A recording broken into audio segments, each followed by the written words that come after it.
Bonjour à toutes et à tous. Je suis ravie de vous retrouver pour un nouveau podcast.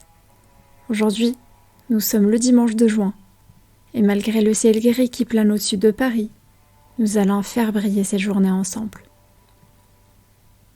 J'ai un sujet pertinent et transformateur à partager avec vous aujourd'hui. Vous l'avez sûrement vu dans le titre. Eh bien bravo, il s'agit de la comparaison aux autres.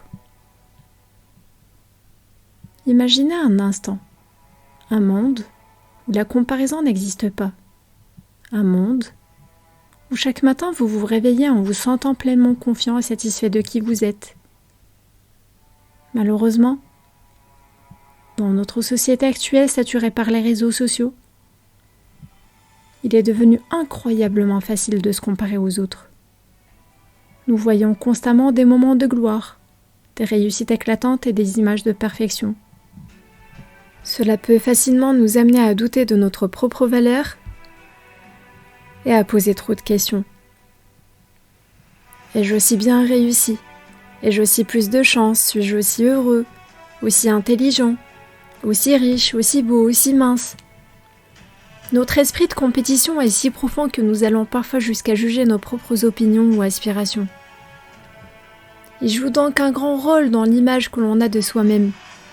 Nul doute que les comparaisons sociales nous affectent au point de nous pousser à prendre des décisions irrationnelles. Si vous êtes dépressif, la comparaison sociale est le plus sûr moyen d'empirer votre état. Vous serez plus facilement blessé si vous croyez qu'il vous manque quelque chose par rapport aux autres. Cela génère alors un mélange extrêmement nocif d'émotions, telles que le ressentiment, l'anxiété, l'envie, la mélancolie, la colère ou le dégoût, auquel s'ajoute une baisse de l'estime de soi et un sentiment d'insécurité. Mais aujourd'hui, je vous propose de tourner la page et de choisir un nouveau chemin. Concentrons-nous sur notre propre parcours, nos réussites uniques et nos talents personnels.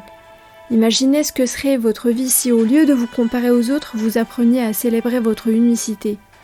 C'est exactement ce que nous allons explorer ensemble. Comment arrêter de nous comparer et commencer à apprécier pleinement la personne extraordinaire que vous êtes.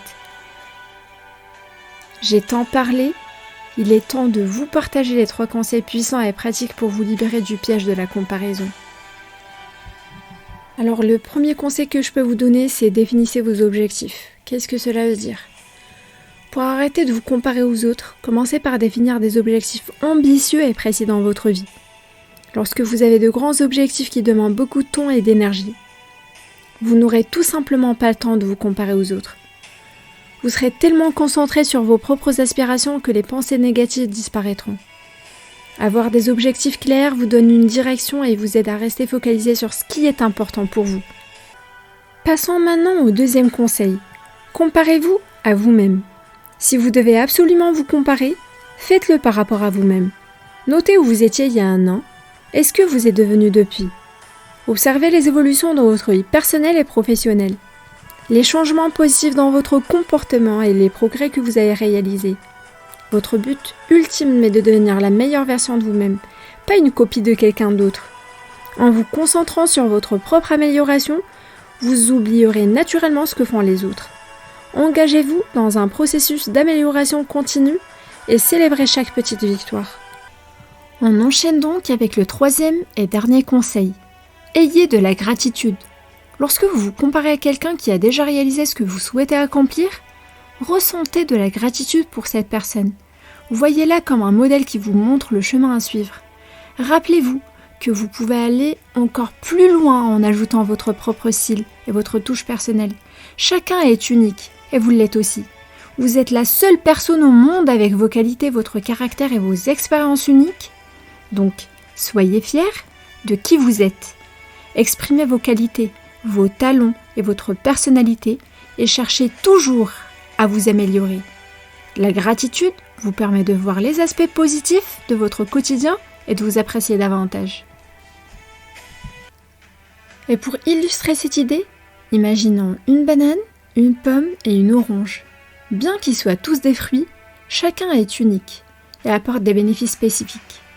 La banane riche en potassium est parfaite pour un apport énergétique. Rapide et est facile à emporter partout. La pomme, croquante et pleine de fibres, est idéale pour une collation saine et rassasiante. Quant à l'orange, juteuse et bourrée de vitamine C, est excellent pour renforcer votre système immunitaire. Aucun de ces fruits ne cherche à être autre chose que ce qu'il est, et chacun est apprécié pour ses qualités propres. De même, vous êtes unique et possédez des talents et des qualités particulières que personne d'autre ne peut offrir. Donc, rappelez-vous, vous n'avez pas besoin de vous comparer aux autres pour réaliser votre valeur. Tout comme chaque fruit apporte sa propre contribution unique à notre alimentation, vous avez un rôle spécial et irremplaçable dans ce monde. Célébrez votre unicité et soyez fiers de ce que vous êtes. En appliquant ces 3 conseils et en gardant cette leçon en tête, vous vous libérerez du poids de la comparaison et apprendrez à apprécier votre propre chemin. J'espère que ces conseils vous seront utiles et vous aideront à vivre une vie plus épanouie. Merci d'avoir écouté cet épisode jusqu'à la fin. Si vous avez d'autres conseils ou expériences à partager, n'hésitez pas à les poster en commentaire. Et maintenant, j'aimerais vous inviter à choisir le sujet de notre prochain épisode. Laissez en commentaire le sujet qui vous intéresse le plus. Et celui qui reviendra le plus souvent sera choisi pour notre prochain podcast. Je vous souhaite une agréable journée et à bientôt pour un nouvel épisode inspirant. Ciao ciao les amis!